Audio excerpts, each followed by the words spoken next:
बेखौबो बै सिगांनि गभर्नमेन्टनो उननि गभर्नमेन्टनो बिदि लानो नाङा खौसे बड'फाया बे बाथ्राखौ बुंलाङाखैमोन थानाय बिदाफोरखौ गभर्नमेन्टआव थानाय बिदा बुजिनायखौ नुवाखैमोन नालाय बेनि थाखाय आरो आं देखायबावनोसै आरो मोनसे बाथ्राखौ बे बिटिसिनिफ्राय पाब्लिकेसन जानाय बेखौबो नायनो हागोन नोंथांमोना बेखौबो बै सिगांनि गभर्नमेन्टनो उननि गभर्नमेन्टनो बिदि लानो नाङा खौसे बड'फाया बे बाथ्राखौ बुंलाङाखैमोन फारि फारि फारि फारि एमेन्डमेन्ट जालांदों फारि फारि ministry of law' and justice legislative डिपार्टमेन्टनिफ्राय नै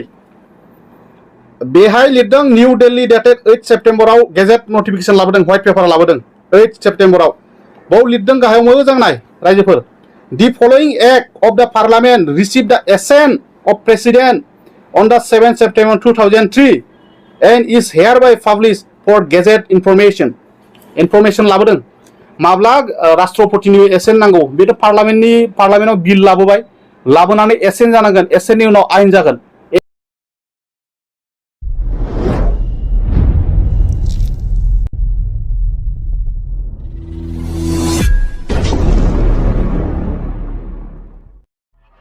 एक लाबोगोन बिदि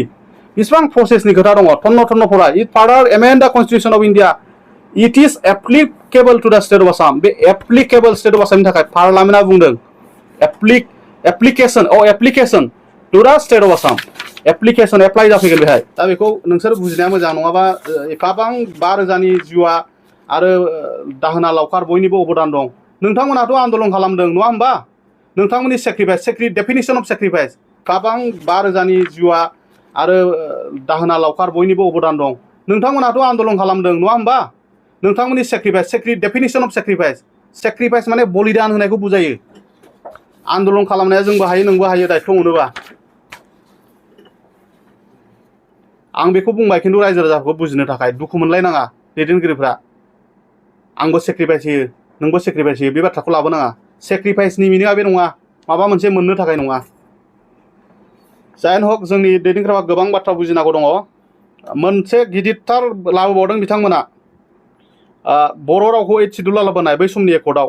नोंथांमोननि एकर्डआव बड'फानि मुं लानानै सेन्ट्रेल इउनिभार्सिटि लाबोनानै देखायफै मानि थाखाय IAS अफिसार जायो एसेबां ट्रेनिं लानानैसो जायो नोंसोरथ' आरामसे सेटेल खालामहरदों नोंसोरनि बुजिनो रोङियाव बिसोरथ' IAS बिसोरलाय मोजाङै बिदिनो खालामखागोन पलिटिशियान बिसोरलाय पलिटिशियान ओरैनो गिदिर पलिटिशियान जानो हाया ब्रेन थानांगोन ब्रेन ड्रेन जानांगोन गासै बाथ्राखौ एनालाइसिस खालामनो हानांगोन ल अफ इन्टारप्रिटेसन बुजिनो हानांगोन एकर्डनि मोनफ्रोमबो दफाखौ नोंसोर फरायनांगौमोन एटलिस्ट उइदाउट ब्लाइन्डलि मानो एकर्ड खालामदों होननानै गावखौनो बुंनानै लायो उमुगा फरायनो मोनाखै माने एकर्डआव सहि होनाया मिनलेस बेना खोथाया नंगौना नङा ओमफ्राय इन्डियान कन्ट्रेक्ट एक्ट मथेबो बे एक्सेप्टेन्सनि नङा नाल एन्ड भइड इटसेल्फ बे मोनसे आरोखि नाल एन्ड भइड जायो थारमाने नों मोजां फरायनांगौ कन्टेन्ट्सफोरखौ टार्म्स एन्ड कन्डिसनफोरखौ मा दं बेहाय होमबासो एग्रिमेन्ट मोनसेयाव सहि होयो बेयावनो ओरैनो बुजिखायो दा बेफोर बाथ्राखौ लाजिनांगौ गिनांगौ गैया इन्ट्रस्पेक्सननि गोनांथि दङ बे आंगोनि बिदाफोर नोंसोर एकदम दुखु मोननाङा आंनिनो आंगोनि बिदा गोजा नामखौ लाला आङो दिनैनि दिनाव नोंसोर आंखौ आरो गाबोन माबा मोनसे बुंनोबो हागौना नङा होमबा जेन हक आङो खावलायगोन आइ आफामोनखौ आरो रायजो राजाफोरखौ जे जों बयबो रायजो राजाफ्रा बिसोरखौ जोङो जेबो सोंखारिनायनि खोथा नङा जों बयबो खावलायनांसिगौ लाजिनांगौ गैया भुल जायो गोरोन्थि जायो आरो गोरोन्थि जादों होननानैबो आं बुंनो नागिराखै जेबो बे आंथ' मा बुंनो बिटिआर एकर्डखौ माबे लाइननिफ्राय नोंसोरो दिनैनि दिनाव इमप्लिमेन्ट खालामनो नागिरदों गावखौनो गाव मानो आथिङाव रुवा दानना जाथिखौनो मानो माबानो नागिरदों बे खोथा फैयो आरो जुदि बिटिसिआनो जुदि थानाय नङाबा आरो आंनि खोथाखौ एन्टि जादों नन बिटिएडि नन बिटिएडिनि थाखाय माबा मोनसे डिफारेन्स आं खोथा बुंनो नामा बेबो नङा बेखौ जाहाथे नन बिटिएडिनि मानसिफ्रा साननो नाङा दुखु मोननो नाङा नन बिटिसिनि मानसिफ्रा जे जोंनि बिटिएडि बा बिटिसिआ बासायब्लासो नोंथांमोननि खाथियावबो जों गसंथाहैनो हागोन दिनैनि दिनाव भुल जाबाय बिकेडब्लिउएसनि सिटुएसनखौ नोंथांमोना बयबो मिथिगौ मा अबस्थायाव दङ दा बेफोरखौ गासैखौबो नायोबा मोनसे थासारिया माने मोजां नङा ना होमबा गुलाय गुजाय जाहाथे बे गुलाय गुजायनिफ्राय आरो माखासे जोंनि पेरेन्ट अर्गेनाइजेसनफोरखौ आङो क्रिटिसाइज खालामनो लुबैया आं सासे आइननि स्टुडेन्ट हिसाबै जोंनि स्टाडिनिफ्राय जा मोनो आं मोनसे बुस्थुखौ आं खावलायनो लुबैदों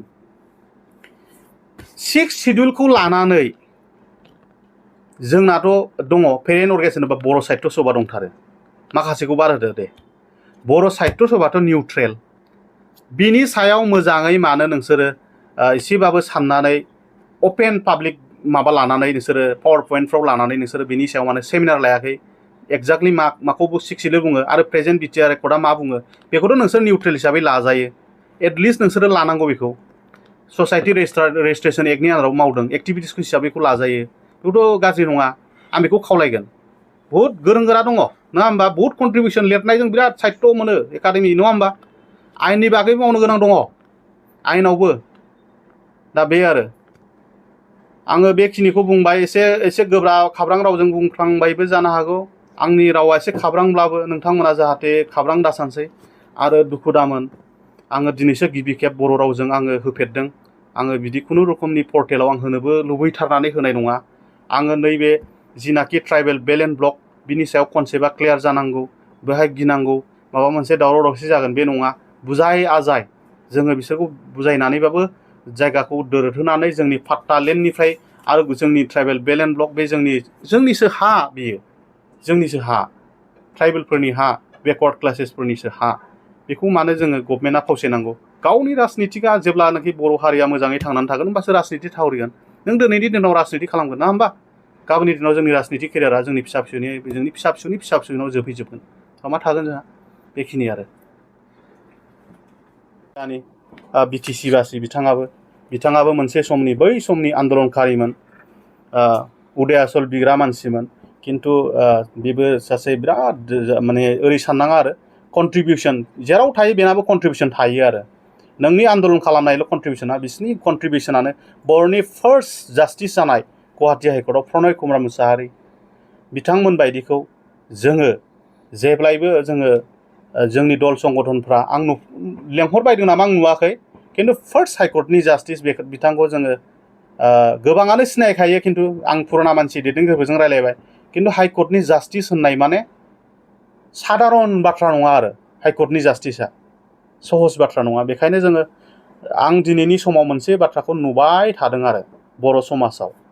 मोनसे डिसिप्लिन होननाय बुस्थुआ बै समाव दंमोन आरो जों जेब्ला फरायदोंमोन जों उन्दै समाव मोनसे अनार होलायनाय रेसपेक्ट होलायनाया जोंखौ फोरोंदोंमोनबो दानि दिनाव खिन्थु गोरों गोराजों कम्पारेटिभलि माने कम्पेरिजनखौनो लाबोलायला आरो बे मोनसेया जोंना साननो गोनां थासारि बियो दा बेखौबो नायोबा बहुत गोबां खोथा जोंनि प्रथम जोंनि प्रनय कुमार मुसाहारिया बिराद जाथिनि थाखाय कन्ट्रिबिउसन होलांदों नेसननि थाखाय स्टेटनि थाखाय कन्ट्रिबिउसन होदों आं बेखौबो फंनैसो एसे बुंदेरबाय आरो गोनां जायोबा बिनि सायाव आङो प्रनय कुमार मुसाहारिनि सायाव बुंबावगोन आरो बेनि गेजेराव मोनसे सोंथि 2003 मायथाइनि बिटिसि गोरोबथा आरो 2020 मायथाइनि बिटिआर गोरोबथानि सायाव नोंथाङा मा फारागथि नुनो बिराद बुंनो लुबैनाय बाथ्राखौ नोंथाङा आंनाव सोंबाय आरो दा बेनि थाखाय आङो मा होनबावनो रोजा रोजा साबायखर दा खोथाया जाहैबाय नैबे कनस्टिटिउसन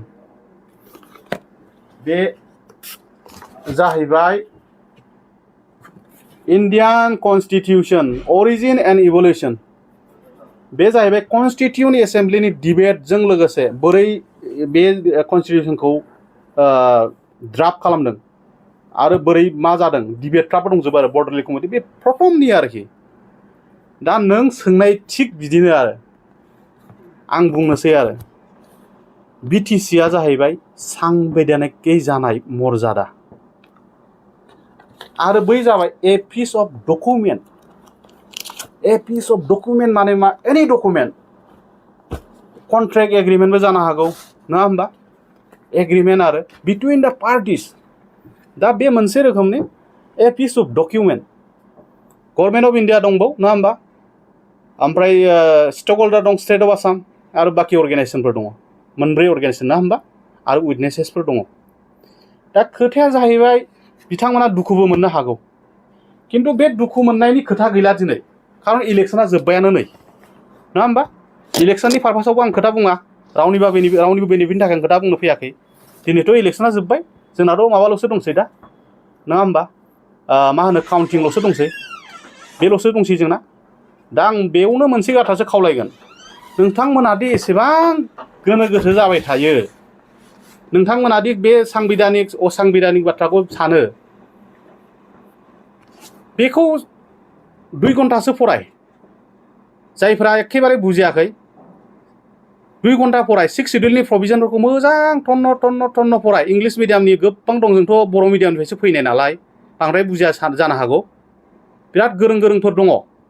इंलिश मिडियामनिफ्राय बिराद एडभाइजारफोर दं बिथांमोन आदामोनखौ आं सिनायजोबखायो आंखौ गाज्रि मोननाङा नोंथांमोना जाथि बासायनो थांनायाव सोरखौबा गाज्रि मोननानै माबा मोननानै लाब गैया गाव रोङा बेस्रा मानगोनां चिफ एग्जिकिउटिभ मेम्बार ना होमबा चिफ एग्जिकिउटिभ मेम्बार बिटिआरनि नङा होमबा दा बे खोथाया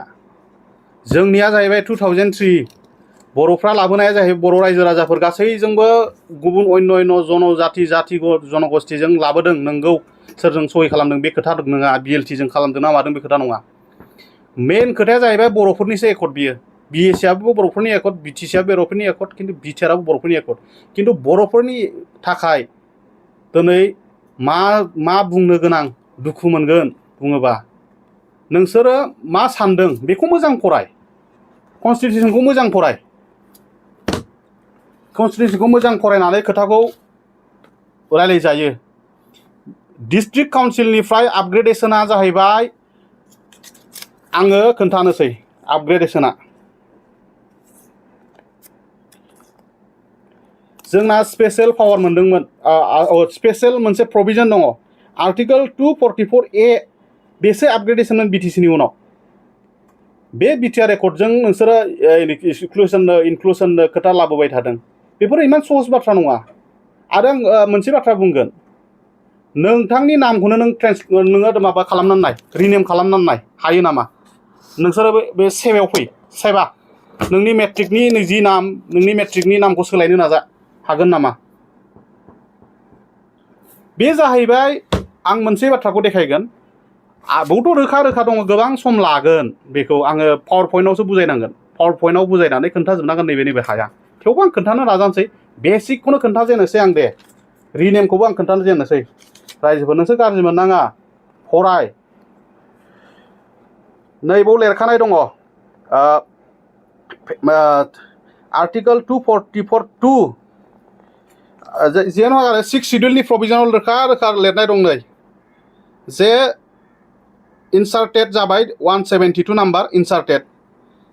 provided that nothing in this sub paragraph shall apply to the Bordland Territorial Area District कुनु मोनसेबो साब पेराग्राफनि माखासे पेराग्राफा जेरैहाय अल्टार द नेम एनि अट'नमास डिस्ट्रिक्ट मानगोनां बिश्वजित दैमारि जोंनि मानगोनां स्पिकार बिथाङाबो हारिनि सासे बिराद गिदिर जोंनि सम्पद बा हारिनि सासे गेदेमा दैदेनगिरि आं मान होयो बिथाङाबो कनसेप्टआ क्लियार जा गासैबो जेरावबो नुगोन बिटिएडि लिरनाय बडलेण्ड टेरिटरियेल एरिया डिस्ट्रिक्ट बे सहज बाथ्रा नामा बे सहज बाथ्रा आं बुंबावगासिनो दङ बेनि सायाव गाज्रि मोननाङा आं दिनै इलेक्सना जोबसिगोन बायसान्सआव जुदि एमेन्डमेन्टनि खोथा फैयोबा गाब्र'आ जाहाथे बेफोर प्रभिजना भायलेसन जाया जाहाथे खालामनाय